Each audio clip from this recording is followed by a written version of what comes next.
William Blake, Songs of Innocence and Experience, Infant Joy versus Infant Sorrow.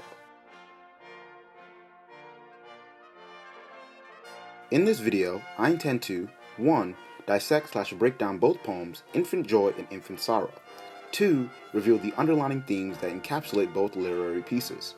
3. Explore the binary/polar aspects of both themes and social commentary. And lastly, use all this gathered analysis to answer our driving question. Poem number 1. Infant Joy. I have no name. I am but 2 days old. What shall I call thee? I happy am. Joy is my name. Sweet joy befall thee. Pretty joy. Sweet joy but 2 days old. Sweet joy I call thee. Thou dost smile. I sing the while. Sweet joy befall thee. Infant Joy by William Blake is one of many poems from his literary collection Songs of Innocence. The poem was first published in 1789, and it describes a conversation between a 2-day-old young infant and another speaker who is presumed to be the mother. As they continue in such discourse, they begin to develop an emotional bond and become quite fond of each other. Like many of Blake's poems, Infant Joy is relatively straightforward, and overall encapsulates themes of happiness and child innocence. So let's break down this poem.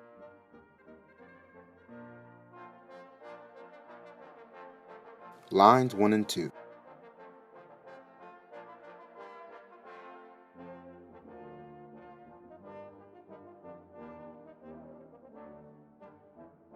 In lines 1 and 2 of the poem, the young infant is 2 days of age and conveys that he or she bestows no name. The infant's lack of identity signifies its innocence and untainted mind. This tone of innocence displayed through the infant is also synonymous with the historical context of child labor laws in Europe. Child labor was common in the early 1800s because of the mobility and agility of young kids and the large availability of them. Many children were forced into such a dangerous labor, and since they lacked an understanding of their situation, they were easily exploited for their superiors' benefit. Likewise, since this poem was published in 1789, it is simply natural to see these elements of current societal issues at the time be filtered/expressed through the works of William Blake. Line 3.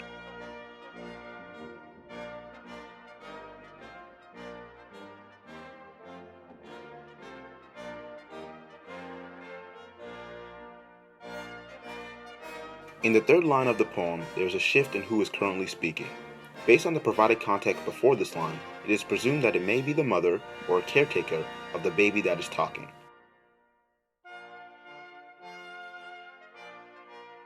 Due to the infant's age, logically speaking, it is also believed that the words spoken in the first 2 stanzas are possible words expressed from the baby's imagination. It is even thought that these words may be imagined by the parent to be spoken by the infant, since it is physically impossible for a child to speak after only 2 days of age.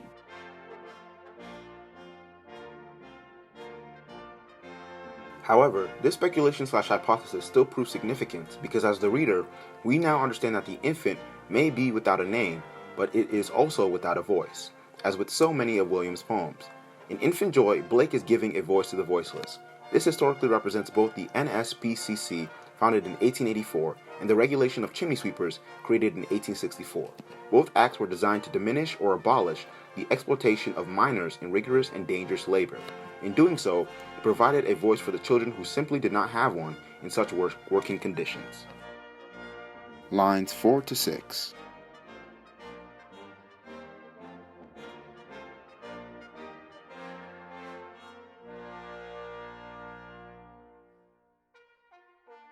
In lines 4 to 6, the infant responds to the mother's question by expressing his/her happiness. This short statement signifies the concept of innocence by showing how she is not burdened/uneasy by her lack of identity, and describes himself/herself as happy in the most simplistic way possible. With this simple understanding, the infant proceeds to call herself Joy, a name typically for a girl.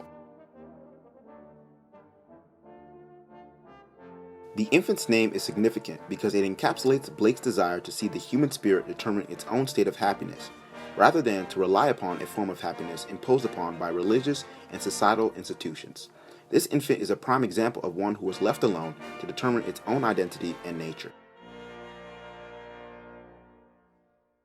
In response to the infant's words, the mother blesses her by saying that since her name is Joy, so shall her life be filled with joy and happiness.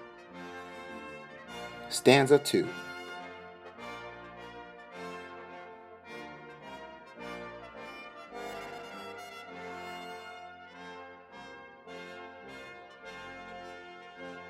The second stanza of this poem is a continuation of the mother's praise for the infant's sweetness and happiness. The positive rhetoric evident throughout the lines of this stanza overall depicts the hopeful act intended by the mother to speak words of bliss/joy to the future life of her child. Poem number 2. Infant Sorrow. My mother groaned, my father wept. Into the dangerous world I leapt, helpless, naked, piping loud, like a find hid in a cloud. Struggling in my father's hands, striving against my swaddling bands, bound and weary I thought best to sulk upon my mother's breast. Infant Joy, the earlier counterpart to this poem, is notable for being spoken by both the infant and its mother. Throughout the poem, there's an expressed theme of happiness and youthful bliss. However, in Infant Sorrow, the narrative and overall theme are quite different. Infant Sorrow was published in William Blake's 1789 volume, Songs of Experience. This literary piece focuses on the suffering and tribulation accompanying childbirth, but from the infant's perspective, which further displays themes of sorrow and impurity. So let's break down this poem.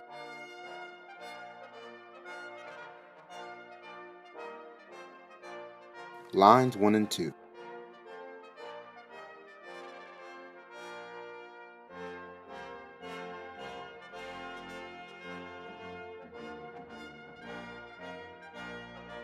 In lines 1 and 2 of the poem, the mother is groaning from the acute pain that is experienced in the infant's birth. The father is weeping possibly because he understands the type of evil/corrupt world in which his child has entered. This is significant because it alludes specifically to the dystopian ideology. Dystopia is defined as an imagined state or society in which there is a great suffering or injustice, typically one that is totalitarian or post-apocalyptic. This in turn explains why the infant parents are presumably unhappy, with the father weeping because this is simply an unwanted infant. With this, these two lines historically relate to the topic of chimney sweeping. Chimney sweeping was a horrific form of work, mostly inflicted on children. The negative rhetoric that is apparent through these lines is indicative of the morbid and traumatic experiences of the children in such labor. Blake was also writing these poems during the accelerating Industrial Revolution, and he saw its economic, social, and environmental changes as threats to humankind. For him, the factories of the Industrial Revolution represented a form of physical and mental enslavement, which is natural why the infant describes the world in which he has entered as dangerous. Lines 3 and 4.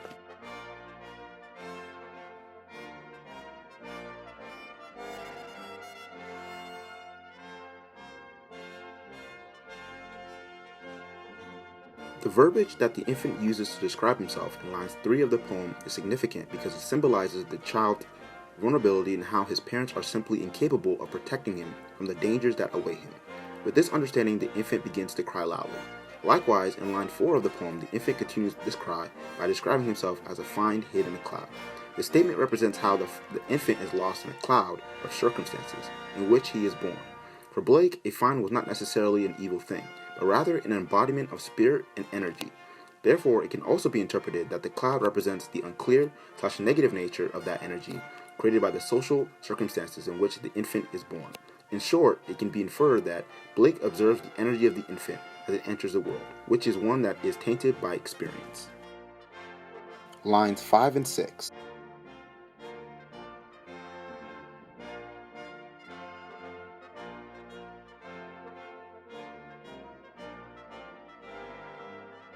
In lines 5 and 6 of the poem, the infant begins to resist the care given by his father.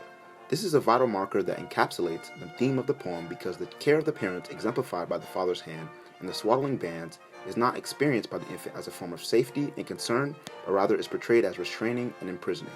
The child must fight against the limits imposed by the parents, which in turn symbolizes historically the repressive labor institutions that were established at the time by the superiors, masters to subjugate the subordinates, which were typically young children.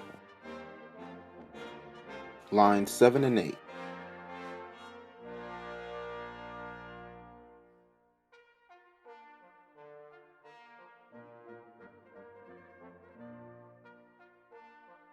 After the infant has persisted in resisting its parents' care, he eventually grows tired in the last lines of the poem. The infant has no comfort in the father's arms, so he settles for sulking upon its mother's breast. The word sulking is significant in the last lines of the poem because it means to be silent, morose, and bad-tempered out of annoyance or disappointment. The negative connotation associated with that word overall shows how the child is fully cognizant of his situation and thus irritated by that fact. So the infant simply clings to his mother's breast, not out of compassion or emotional connection, but plainly for survival. This poem overall touches on the topic of child experience, unlike its counterpart, infant joy, and how such experiences can taint and stain the very innocence/purity that is bestowed upon a child at birth.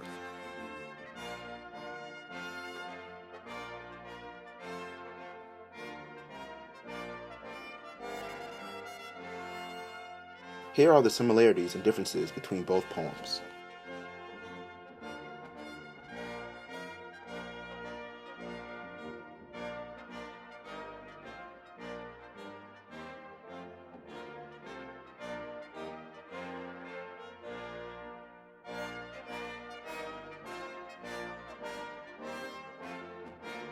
William Blake in the poems Infant Joy and Infant Sorrow used literary and poetic devices to illuminate polar aspects of childhood innocence and experience.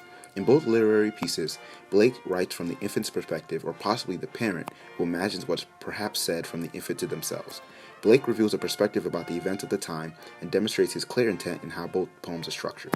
Both poems allude to the historical context of child labor or chimney sweeping during the Industrial Revolution.